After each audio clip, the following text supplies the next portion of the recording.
Hello, everyone. Good evening and welcome to the Protection from Abuse Hearing Process in Allegheny County workshop.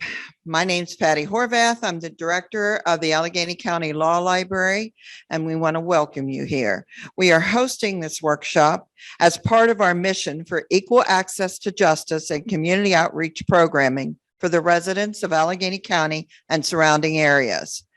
I'm now giving the mic to Lori Hagan, who is the collaborator with, she's collaborating with the Pennsylvanians for Modern Courts to help bring this workshop to you. Thank you, Patty. Hello, my name is Lori Hagan, and I am one of the reference librarians here at the Allegheny County Law Library. I'm also the community outreach programming librarian. The slide, let me forward this, has our address, our hours, our phone number, our web address, and email address in case you need to contact us for information. Our library has been open to the public since 1867. We are here and able to assist you with legal research, but not legal advice. I'm now going to hand over the meeting to Tom Bailey, the moderator from Pennsylvanians for Modern Courts, the agency which is sponsoring this event. Tom? Thank you, Lori. My name is Tom Bailey. I am the Pittsburgh program coordinator for PMC, which is Pennsylvanians for Modern Courts, and thank you for attending this evening. A couple housekeeping items first. PMC is a statewide nonprofit organization with two key goals. We want citizens to have access to state courts led by qualified, fair, and impartial judges. In addition, we feel educating the public as to the operations of our state courts is one form of judicial oversight. Our website is www.pmconline.org. Next, we would like everybody to realize that the speakers and presenters today are not here to give legal advice. They are here to provide information and resources. Should you wish to receive specific legal advice, you need to consult your own attorney. My phone number is 412-467-9262. If you experience difficulties, technical difficulties during the presentation, if you would call that phone number, we will do the best we can to get you through to a clear connection. The phone number is 412-467-9262. If you want to join by phone, if you would call one of the phone numbers on the reminder email that you were sent, that will allow you to connect by phone. The PDF of this item will be available at the Allegheny County Law Library's website. If you would look for the menu bar for the public, you'll see a recording there and the PDF. This program is being recorded. It's being recorded as I speak to you now. So if you wish to see that recording, you need to go to the Allegheny County Law Library website or pmconline.org. Our agenda this evening is basically broken into 4 sections. The first is going to talk about protection from abuse, frequently asked questions. And then there will be a question and answer session. Then what to expect at the final hearing, a second question and answer session. Third, what happens if the defendant violates the PFA order, and a third and final question and answer section. The fourth section, we're going to ask for your help. We're going to ask for you to go on the chat and complete a brief poll as to how we did this evening with our presentation. And then we're going to do the last section, which is the safety plan. Finally, Lori will wrap up reviewing and showing you her PFA research guide. Now our presenters. Brittany Kunkel will be one of our presenters. Here's her information.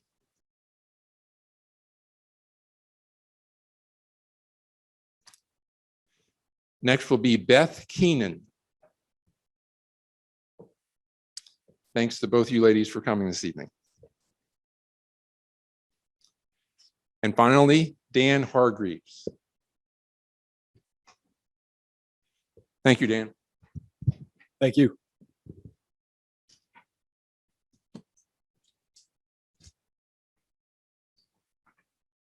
So I'm Beth Keenan. I'm the assistant administrator for the Protection from Abuse Department at our family court in Allegheny County.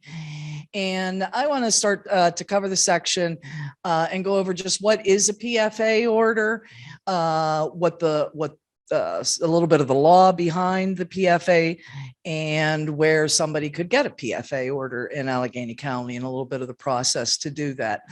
So a PFA order, the first thing to understand is it's a civil legal remedy. And to understand that is in Allegheny County, we have at least two court divisions. One is criminal and one is civil, which includes our family court. So if someone's been abused or harassed or threatened, there are criminal legal remedies. People can be arrested, people can go to jail, people can be punished. The PFA is not that system. The PFA is not criminal. It's a civil legal remedy. And rather than focusing on the punishment that somebody could get through criminal remedies, the PFA is meant to be more preventative. Some people, it doesn't benefit them or their families or their children to have the abuser punished, but they do want to escape from the abuse. So the PFA law is one legal remedy to try to address that. So in Allegheny County, PFA orders are filed through our family division system and not the criminal courts. Just some brief statistics. A lot have been said during COVID, whether there's been an increase in domestic violence. These statistics reflect our statewide statistics, which show there was during the past year, the COVID year, a decrease in people that filed PFAs, but I don't think that reflects that there's been a decrease in domestic violence. The statistics that our courts report only reflect the number of people who are able to or desire to come in and take the step of filing a PFA.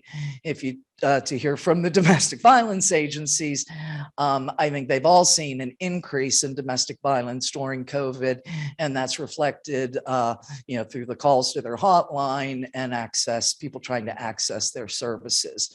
But those are just some general statewide statistics that do show probably the hardship of trying to get a PFA during the past year and during COVID. Allegheny statewide, obviously, Philadelphia and Allegheny County see the highest volume.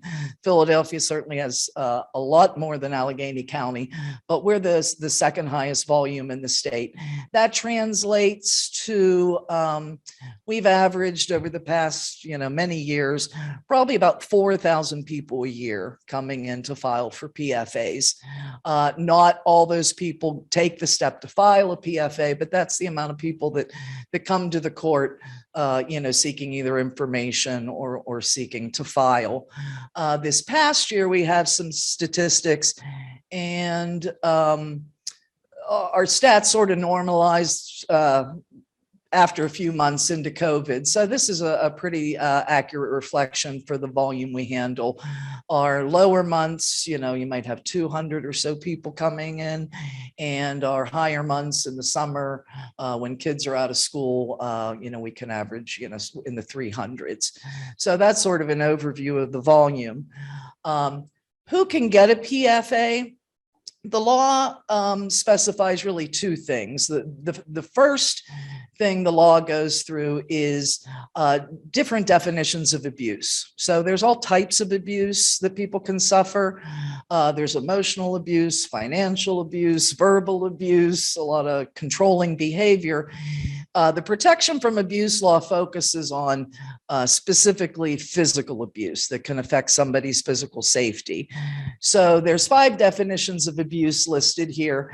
Generally, it's causing or attempting to cause harm to someone.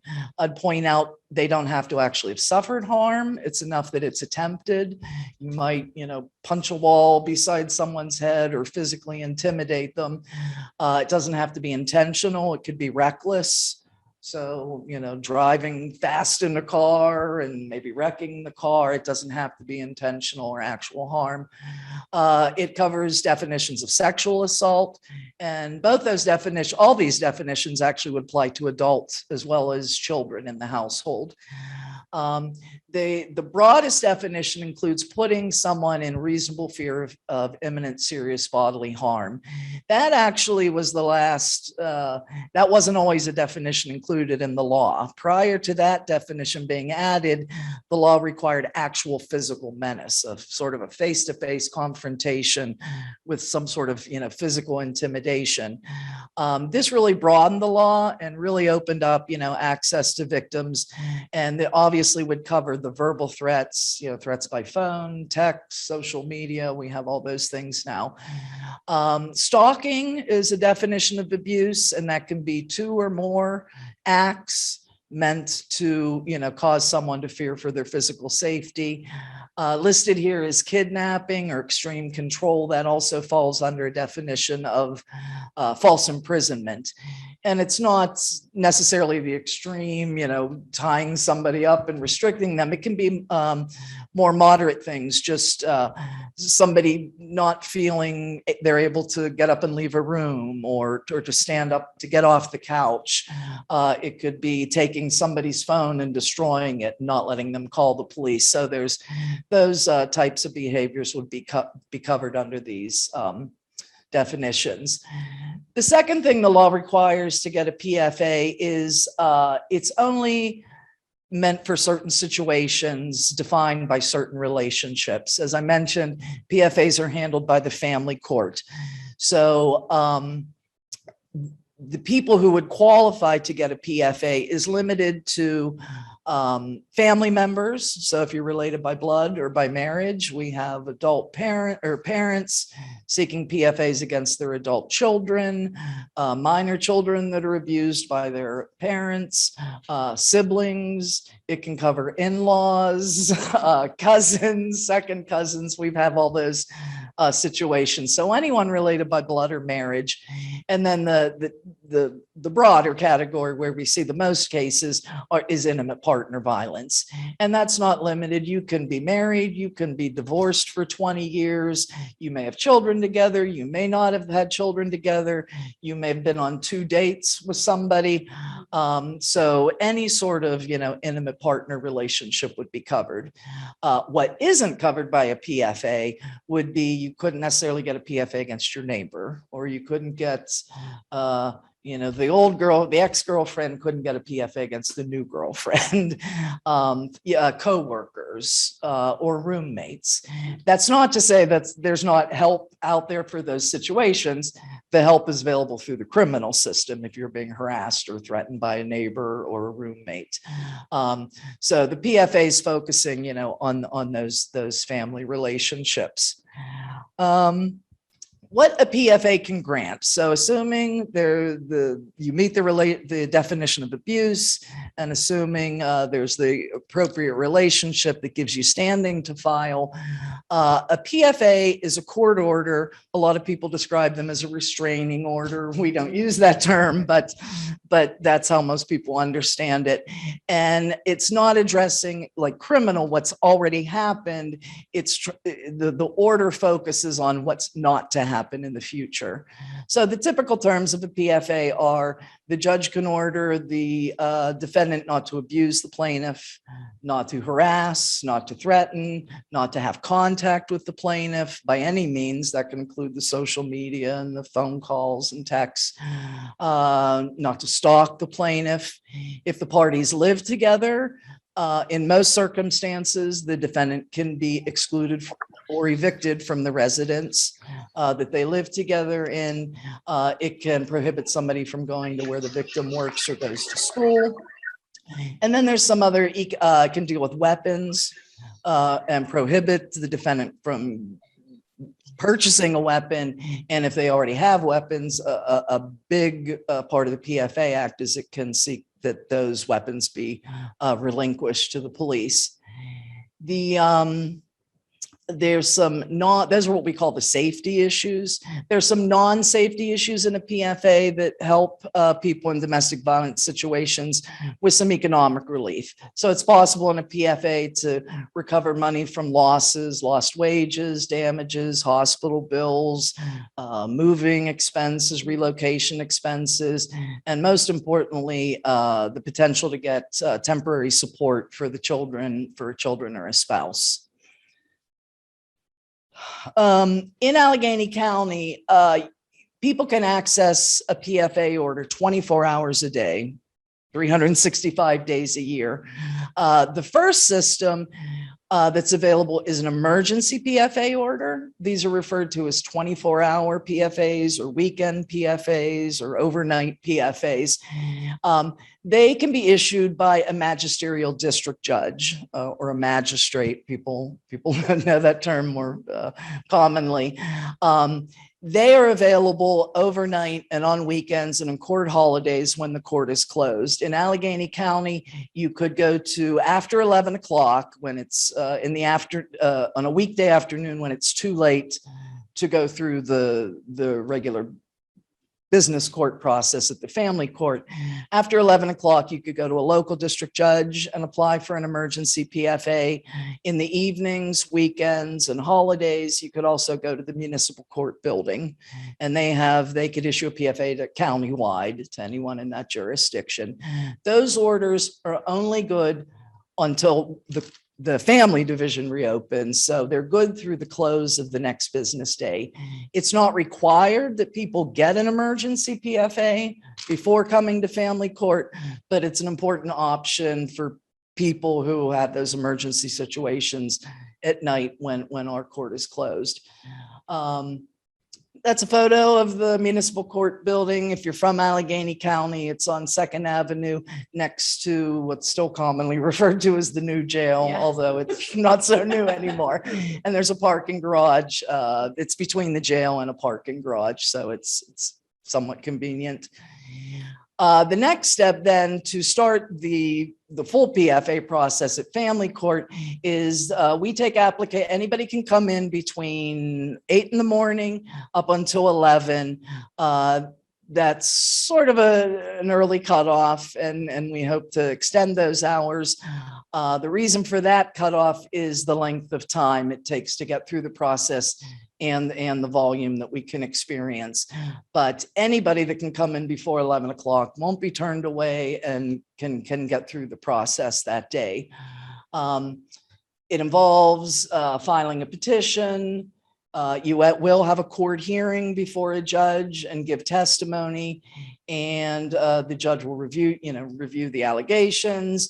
There will be a temporary order prepared, and if the judge grants the temporary order, a final hearing would be scheduled within 10 business days. Those temporary PFAs you may hear referred to as 10-day PFAs, although it's 10 business days, so they can last sometimes up to 2 weeks until the next scheduled hearing. And there's a picture of the courthouse. That bridge actually connects the family division court. Across the street is the criminal division court, which I mentioned earlier. These are statistics for people who might be hesitant to file for a PFA. Because the law permits the victim to come in without notice to the other party, and that's very rare in legal proceedings. In almost all legal proceedings, the judge will not, address a matter until both parties are before the court. But because of the emergency nature of PFAs and the allegations, this specific law permits the filing party to come in without notice to the other side. That is also the reason why a hearing is scheduled within the 10 business days to give the other party an opportunity to respond. I think these are statewide statistics statistics that show that almost 90% of the people filing are granted that initial order. Those that aren't denied fall into sort of specific, you know, they may not have the relationship or, you know, meet some other reason where a judge can't grant them a PFA. And the last two things about if somebody comes in to file, it's important to know there are 4 domestic violence agencies that service Allegheny County that we work with closely. Legal advocates, they're not lawyers, but they're trained legal advocates and they know the legal system. Not only do they know PFAs, but they know the criminal court side and they know all the available resources available to victims in the county. We have advocates from all 4 agencies present every day of the week at the court, and they're there to assist victims, provide counseling, emotional support, assist you with filing the PFA, and a multitude of other needs, which Brittany will address later on. And the last thing that happens before someone leaves a court with a PFA is we have a lawyer referral system. So Neighborhood Legal Services and the Women's Center and Shelter have a joint project where as people leave the court with their temporary PFA, free legal representation is available to help them at the next stage for the final hearing. It can be done regardless of income. Some people think, oh, I don't qualify, but there's special funding available that people can be represented regardless of income. They can apply right there at the court the same day they get their temporary PFA. And within a day or two, they'll have the name, phone number of a lawyer that they'll be able to contact to help prepare them for the next stage, which Dan will address next.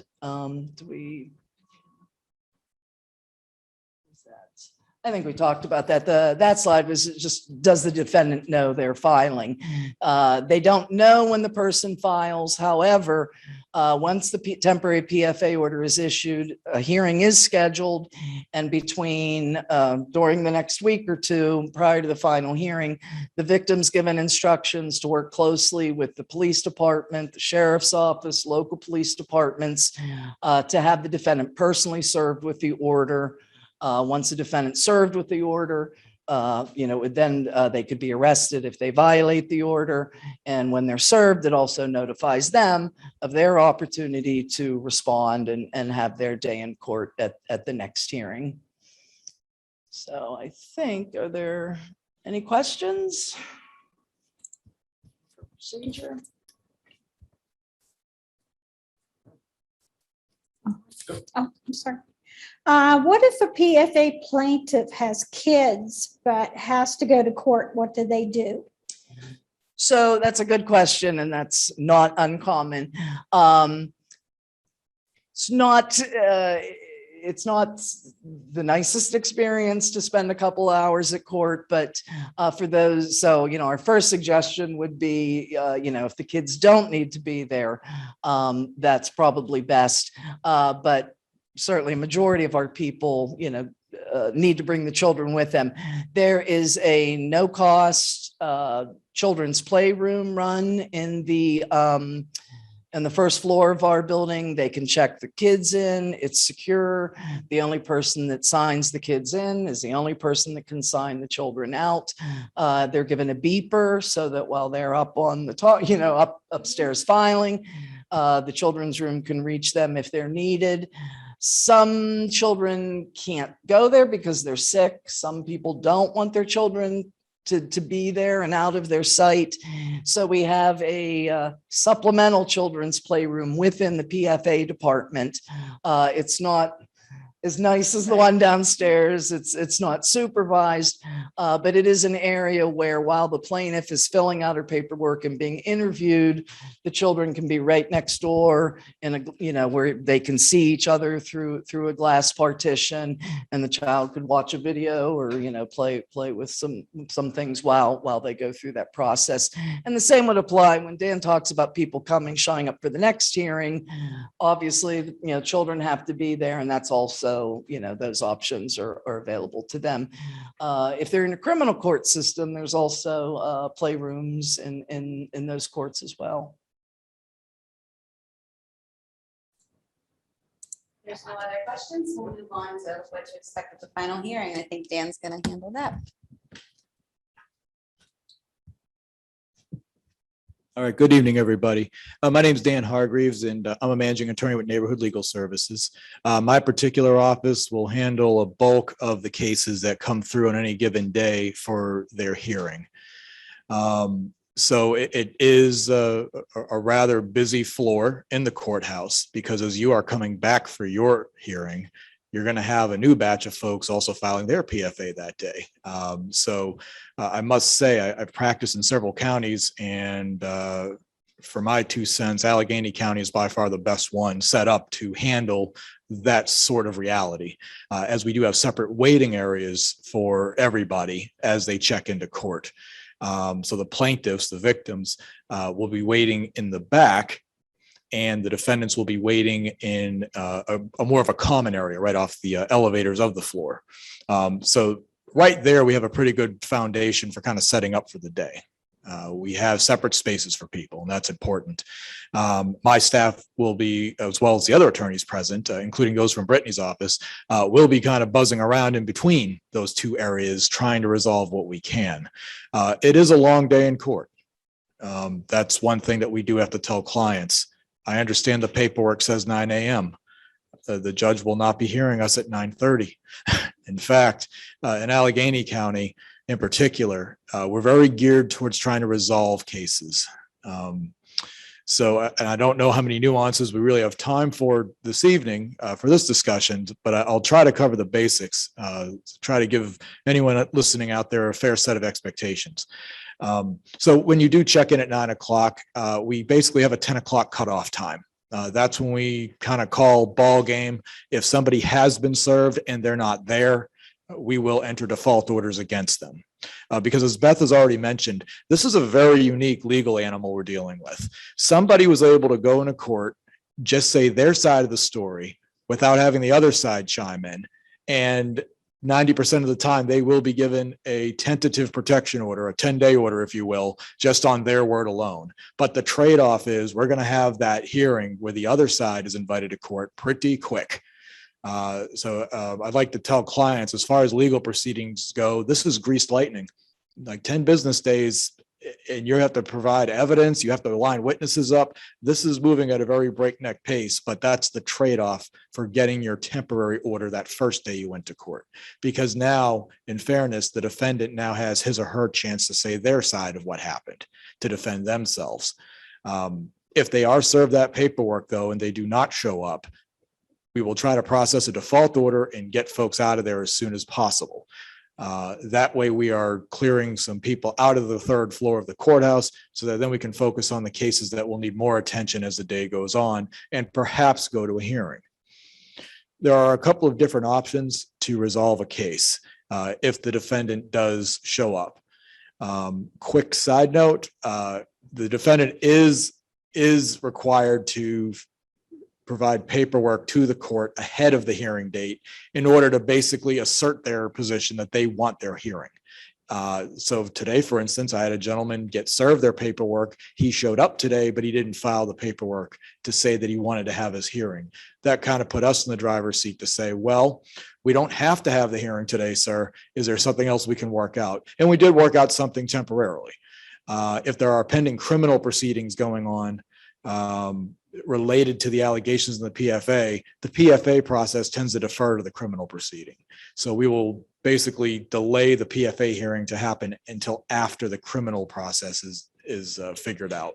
And if we have pending criminal dates, well, then we're clearly not there yet. So that's just one instance of how one outcome could come about. Sorry, Brittany, false start. All right, so and I already kind of started going down the path of continuing a PFA hearing. What does that mean exactly? Well, what that means is that for one reason or another, we're going to reschedule this initially set hearing to a later date. The big question that my clients will have for me is what happens to my 10-day PFA? And the good news for them is that PFA will be extended into the next hearing date. So why would we continue a PFA hearing? One reason could just be a matter of housekeeping. We haven't served the defendant yet. So we will ask for another hearing date for a limited amount of times to try to effectuate service on the defendant. The PFA is extended for that next hearing date. However, there's one thing to keep in mind. Because the defendant has not been served yet, he cannot be said to be put on notice yet, which means that we can't necessarily say he violated the PFA if he in fact has gone against the terms of the PFA. He hasn't had official notice yet. So that's one thing that we have to monitor carefully. So it is very essential that the lawyers, the law enforcement community work very well together to try to get the paperwork served to make it effective.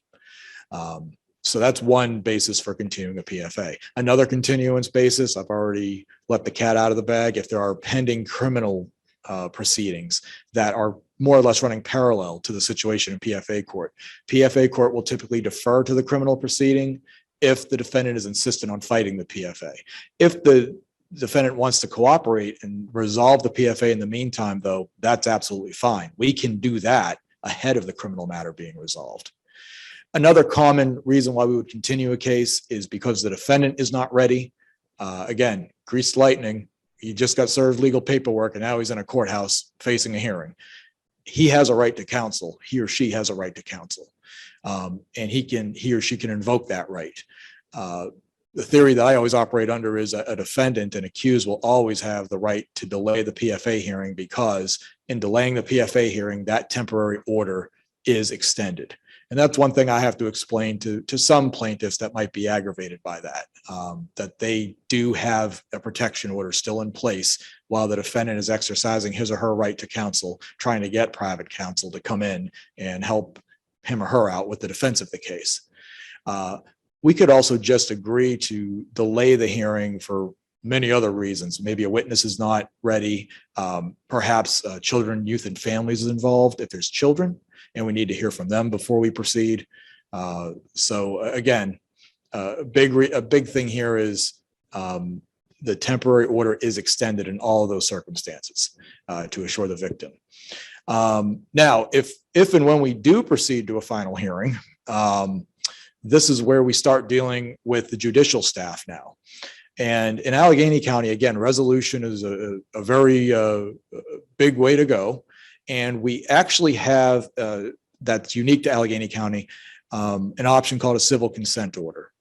What this is we can pull back on the temporary PFA order and in its stead put a civil order in place. The big difference here is with a PFA, the law enforcement community is aware of it. It's on a system statewide. And if the PFA is broken, one of the safety terms anyway is broken, the police are to arrest the defendant right away. And then we'll sort out what to do with everybody at a later hearing date, typically scheduled the Wednesday following the incident. With a civil consent order, however, what's explained to the parties is this is not a PFA, but the PFA case is on hold. The PFA case is basically on timeout and can be reinvoked if the civil consent order is violated. However, the police would not necessarily be called for the violation of a civil consent order. That's something that needs to be brought back to the judge through a motion to discuss further and perhaps upgrade the case to a PFA. So just around a corner real quick, what I call civil consent orders are basically it's PFA probation. Like this is like a warning shot that we can put something on paper that's a court order nonetheless to try to resolve this matter amicably between the parties to try to keep things from escalating further.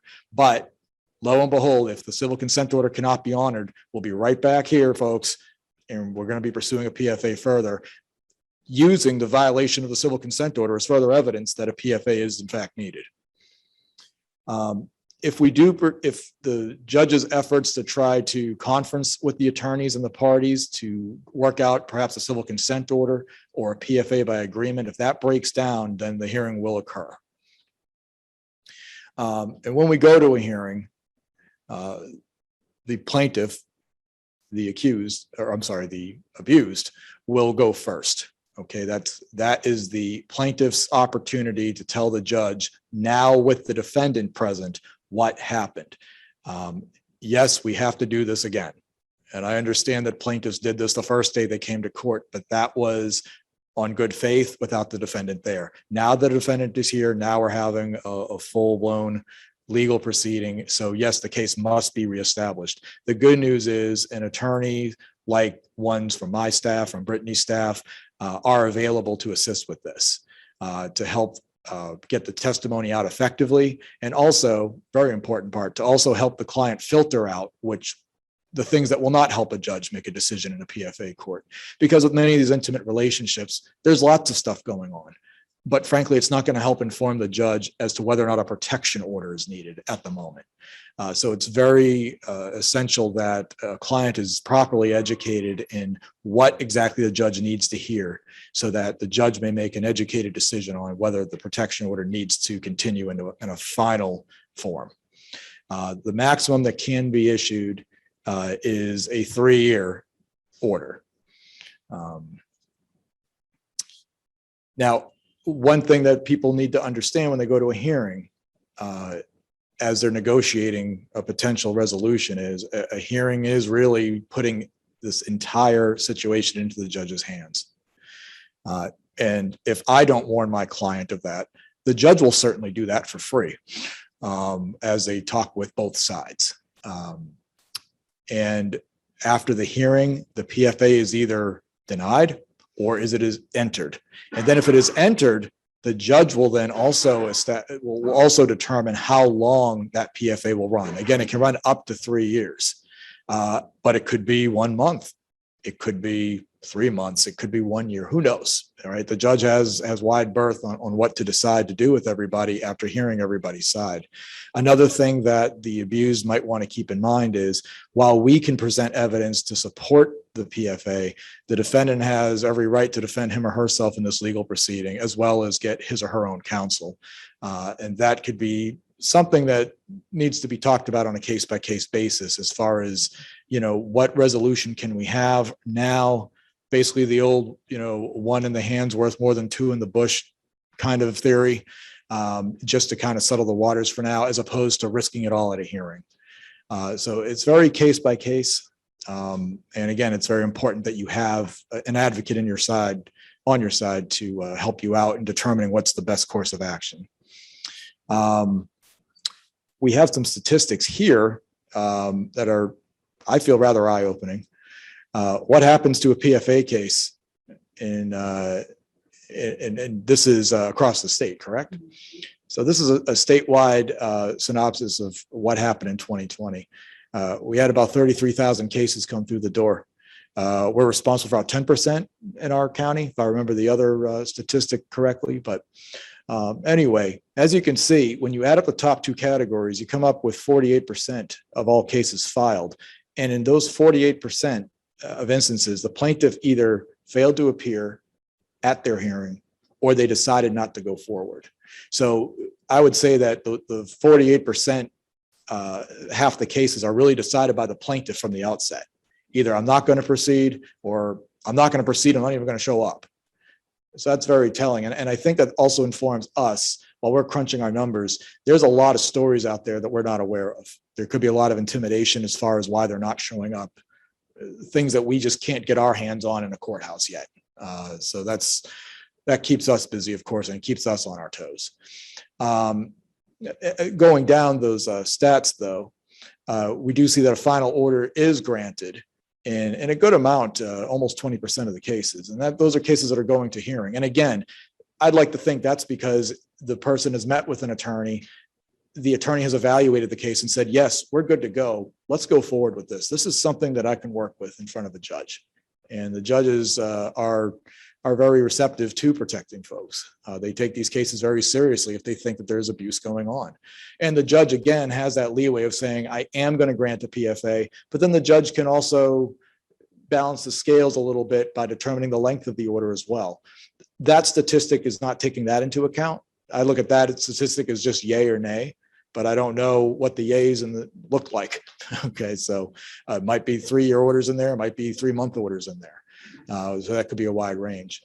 And then, of course, following that is the agreements that can be reached. Now, that's going to differ county to county. Our civil consent order, where we actually take the PFA, the temporary PFA offline, but keep the PFA case at large on hold, that Allegheny County is the only county with that system that, and to my knowledge. And I've practiced PFAs in Beaver County, Lawrence County, and Butler County as well. We say out there it's PFA or bust. Here we do have that really nice option to try to settle things between people who know each other intimately for a long time in a lot of cases, to try to come up with a legal solution that doesn't disrupt their lives needlessly. And then following that, we have the temporary order being denied at the outset. So that's the other half of that 90-ish percentile. Okay, there's the cases right there that are not being given their temporary order when they show up by themselves for that first day of court, where they don't have the other side present. Interesting fact, though, that does not mean that you can't get a hearing date. So just because you didn't get your temporary order that day, the applicant still has a right to their hearing date. Most folks will choose not to go even bother, but some folks do go forward anyway. So they don't get that temporary order without even having any opposition in the room, and they still want their hearing. So we've taken plenty of cases like that ourselves at my office. Okay, so I stop talking now and I ask for questions. What types of evidence of abuse should I take to my final hearing? What a good question. Well, I like to tell my clients that in this case, cell phones are in fact your friend. Cell phones can have a lot of evidence on them that lots of folks who don't do this for a living might not even think of. So photos that you take on your cell phone are not only time and date stamped, but now they're geo-stamped nowadays. So a lot of that evidence speaks for itself just through what we call the metadata. That's the fanciest word I will use tonight. Spoiler alert. So a lot of evidence taken off a cell phone is really valuable because the cell phone data will not lie. It'll just say, hey, she took this picture at 7 p.m. at her house that day. Interesting, because she said at 6 o'clock that night she was assaulted at her house. You know, it makes it easy for me to put two and two together as an attorney evaluating the case. So photos taken on cell phones are really important. Oh boy, social media. People can live and die by social media nowadays. But taking screenshots of social media is very helpful because screenshots cannot be altered by the person who put the post up in the first place. Oh, maybe I shouldn't have posted that. I'm going to take that down. Okay, you can take that down. We got a screenshot. And guess what's also time stamped and date stamped and geo stamped? The screenshot. So lots of evidence on your cell phone will be very valuable. If there was follow-up medical care, getting some papers from the emergency room, for instance, I've had plenty of cases use those. Now, again, these are very fast-moving hearings. Do we have time to subpoena a doctor and pay the expert fees? Probably not. But we do have emergency room papers that can at least be your receipt that you went. So even if I have a really good attorney on the other side, giving me all kinds of objections of getting the contents of that paperwork in, I could at least get in the fact that they went to the hospital that night. Another fact here that I neglected to mention, the hearings that we have, as Beth already pointed out, these are not criminal proceedings. So just a lot of folks are used to court drama TV. Beyond a reasonable doubt is that, well, not in PFA court. PFA court, we have to prove excuse me while I untie my tongue. We have to prove our case by what we call a preponderance of the evidence. And the quickest way I can explain preponderance of the evidence is we are 51% certain that this person's telling the truth over the others of the other side. It's just a slight tip of the scales in the favor of the person who's testifying. I don't have to prove my case beyond a reasonable doubt, which in law school, I was taught to quantify at about 90% certainty. I just got to get the 51%. Heck, I'll take 50.5%. I just need to tip that scale a little bit in my favor. So if I have an emergency room receipt that you showed up that night, I got some cell phone pictures showing some scratches. I got a picture of a broken door. I'm in business. You know, I'm in business to advocate for this person. I hope that answered that question effectively. Okay, any other questions? All right. Okay. And my name's Brittany Conkle again. And as of 2 days ago, I'm now the legal director of the Women's Center and Shelter. So thank you very much. And I'm going to talk briefly about what happens if a defendant violates the PFA order. So we have a plaintiff who's now gone through the final hearing and has obtained a final PFA order. And now there are violations with that order and what's going to happen next. So as we talked about, there are safety provisions within that PFA order. And so that's no abuse, no stalking, no harassment, exclusion from the home, stay away language that keeps the person away from the plaintiff's job or place of employment, weapons relinquishment and weapons possession. And then also custody is one of the safety provisions. So those are the safety provisions. And Beth talked a little bit about that there are other kinds of provisions in that PFA order that are non-safety provisions, such as child support, damages, orders for defendant to go to batterers counseling. Those are non-safety provisions. And that's important when it comes to violations of PFA orders. So if a defendant violates a safety provision, the first thing that a person should do is call 911 and request the police to come. They can just call 911, and even if it's something, maybe they got a threatening text, right? It doesn't have to be the person's pounding on the front door, but there's a threatening text. Still call 911. Sometimes people are funny about calling 911 if it isn't sort of like imminent, but call 911, explain that you have a final PFA order. They will send the police to the residence, and local law enforcement may be able to arrest the defendant immediately if he's there, he or she is there, for violating the PFA order. So if the police are not able or don't arrest the defendant or don't file the indirect criminal contempt charge, which is what they should do. And in fact, the statute says the police shall arrest a defendant for a violation of a safety provision. Still, sometimes law enforcement doesn't do that. The plaintiff still has the option to take the copy of her PFA order either to the local magistrate's office if they're open, or down to the municipal courts building on First Avenue, where there will be a magistrate, and they can file an indirect criminal contempt there themselves. Obviously, this is something that I work on. I do some police training. The preferred method is that the police do the arresting, the charging of the indirect criminal contempt. An arrest warrant will then be issued so that the defendant may be arrested. So this is what makes the PFA effective, right? Is that, and sometimes you hear it referred to as quasi-criminal. So it is an order that's coming out of family division, out of civil court, but the violations are criminal and the sanctions are criminal in nature. So they will be enforced by law enforcement and then prosecuted. So if the defendant violates the PFA order and an indirect criminal contempt charge is filed, then a contempt hearing will be scheduled. And someone already mentioned that those are generally on Wednesdays at 9 a.m. And it will take place in front of a judge who will determine if the PFA was violated, and if so, what's going to happen? How's the defendant going to be punished? So there's a variety of different things that can happen after an ICC hearing. So a person can be put in jail. I mean, that's the first thing. So that's what really, gives the PFA its teeth. And so when people say sometimes to me, oh, a PFA order is just a piece of paper. Okay, but there are some criminal sanctions and you can end up in jail if you violate that order.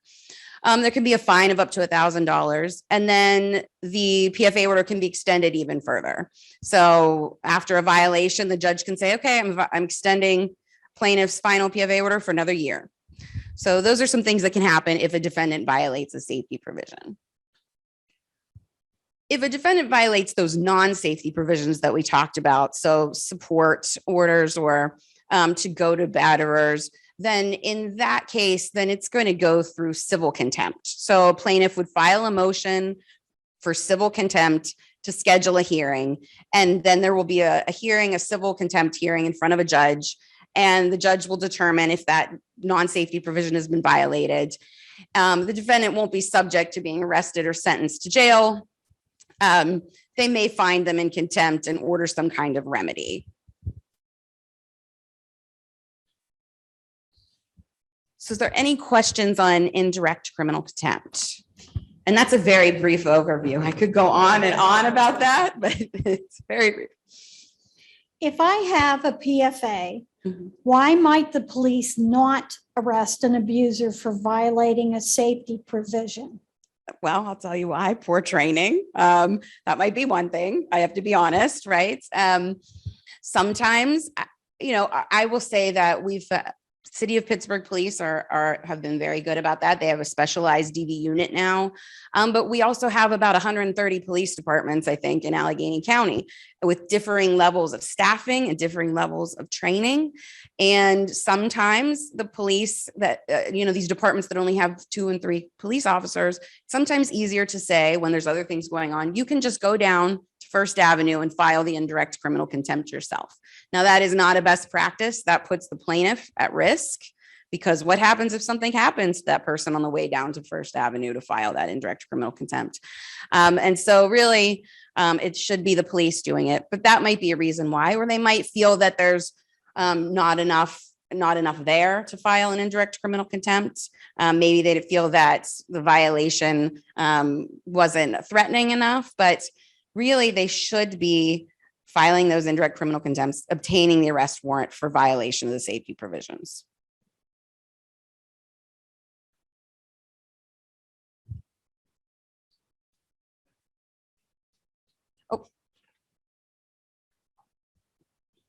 If I could at this point, could we ask you to please go into the chat and go to that link and please tell us how we've done on this for feedback. And while you're doing that, we're going to discuss your safety plan.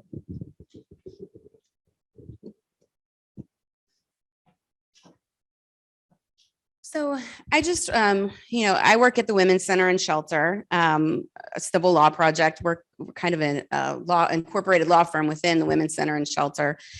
And the larger agency is a full service domestic violence agency. And so, I think it's important. There might be people watching this who maybe aren't ready to get a PFA, aren't ready to leave the situation that they're in. And I just want to make clear that there are a lot of resources available.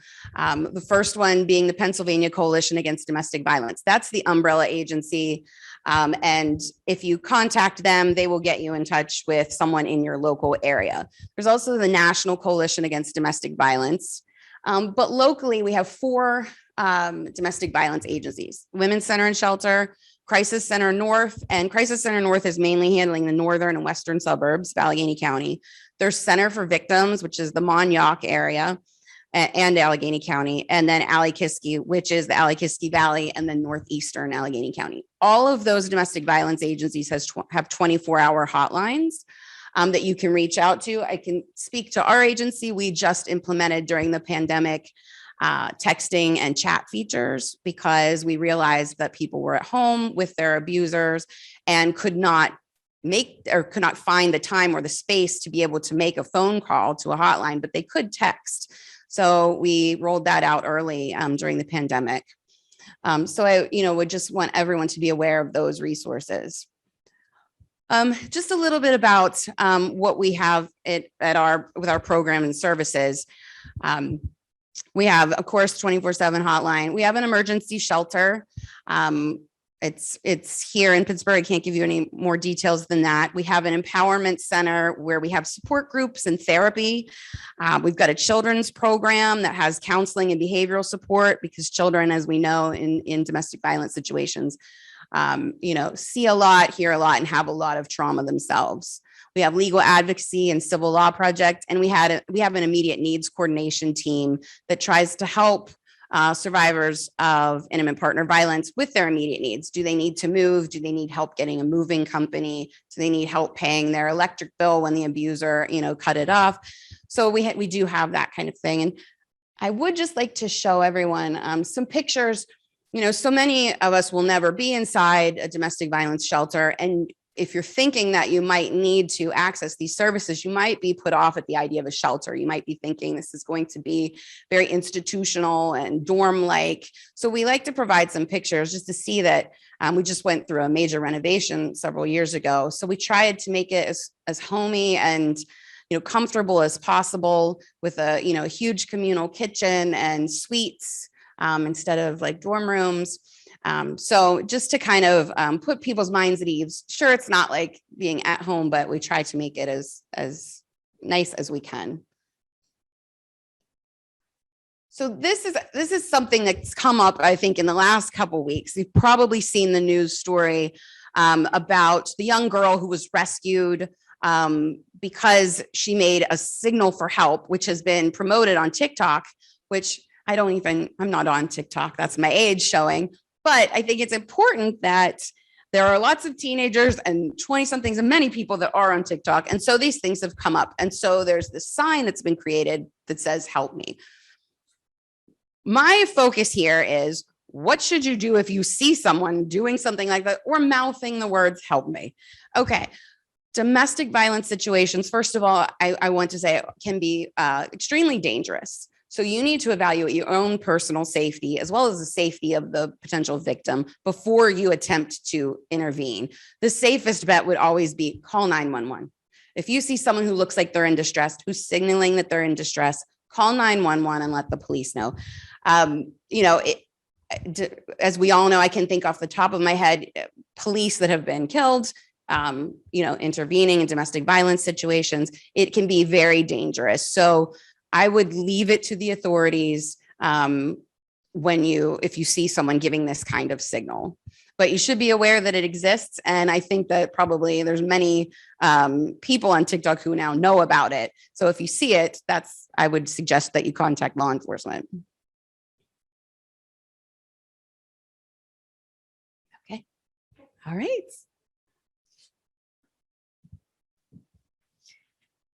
Okay, hi, Lori Hagan back again, and I put together this PFA research guide using the materials that we have here, as well as I added some websites. I have more websites I need to add. Thank you so much. And they will be added in. This research guide will be available on our website under For the Public. If you go to our website, acllib.org, and you'll see across the top, it says For the Public. So not only will the video be there, the handout or the PowerPoint that you've watched tonight will be there, as well as maybe even a separate, just in case you want the sources themselves. Just to let you know, there's primary sources, which have to do with state statutes, administrative codes, and Pennsylvania cases. We also have secondary sources here, encyclopedias, citators that tell you whether something is still good law or not. Book subjects, I've added that in case you wanted to look through our catalog to find more information. I also added a section for forms, since that's so important and very hard to find at times. Also introductory sources, just so you can get an overview of what it's all about. Also, treatises, Beisel's book is really good. They pull all the legal information together on a particular state into one source. I call it Purdon's on steroids, because there is a lot of great information all pulled together for you, so you don't have to look through several sources. Here again, like I said, I have the websites here, and I will be adding a few more after tonight's presentation. I just want to take a second to say thank you so very much to all our presenters, Brittany, Beth, Daniel. Thank you so much, Tom, for being our moderator. Thank you to Debbie Gross and Michelle Jordan for agreeing with me that this is an important area that we need to address. I also want to thank, here's another list of the areas with the phone numbers too, so you'll have those for you. And thank you so much. Special thanks to Nick Weddick and Marty Barron for their technical help. Without which we would not be able to be. We do have a little bit of technical issues at the very beginning, and thankfully it worked out. So, but thank you so much for participating, and I'm hoping this will help you. If you want to share this with someone, I encourage you to do so. It'll be there for people to help themselves be safer. So thank you so much. Any other, Michelle, did you want to say anything or? Thank you, everyone, for your time and your support and your leadership. And thank you, Tom. It was a great program, and I look forward to the future programs and collaborating together. Thanks, everybody. Have a good evening. You too, Michelle. Thank you. You can contact us by visiting the Allegheny County Law Library in the City County Building at 414 Grant Street, room 921 in downtown Pittsburgh, Pennsylvania, zip code 15219. Or you can phone us at 412-350-5353 or email us at acll@duq.edu or visit our website www.acllib.org. We are open to the public 10 a.m. through 5 p.m. Monday through Friday, except on court holidays.